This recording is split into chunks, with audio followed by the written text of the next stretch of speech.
Sinubukan ng ating kasamang si Ivan Mayrina na bumiyahe sa EDSA northbound sakay ng bus. Alamin natin kung nasaan na si Ivan.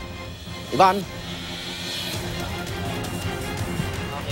Yes, Igan, ito nakasakay tayo sa isang ordinary bus naman to, ano? Alro Trans, biyaheng Navotas, nanggaling ng south.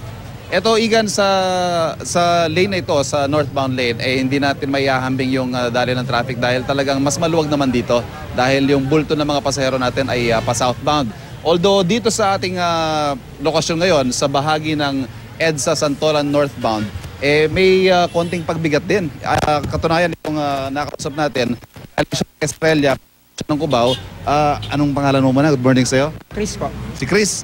Anong karanasan mo? Ilang oras karaniwang inaabot ang biyahe mo galing Estrella papuntang Cubao? Bali pag walang traffic, mga 15 to 20 minutes lang ang biyahe ko. 15 to 20 minutes ha? Pero pag minamalas tayo?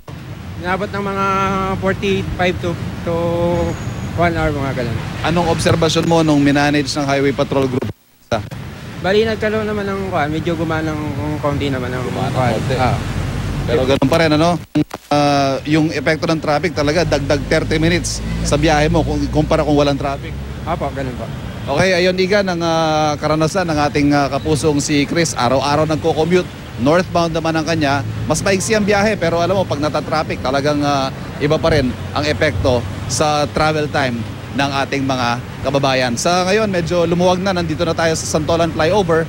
Pagbaba nito ay nasa bahagi na tayo ng EDSA Cubao. At yan po mga kapuso ang ating ulat live mula dito sa isang northbound na bus sa EDSA. Balik muna tayo, Igan. Maraming salamat, Ivan Mayrina.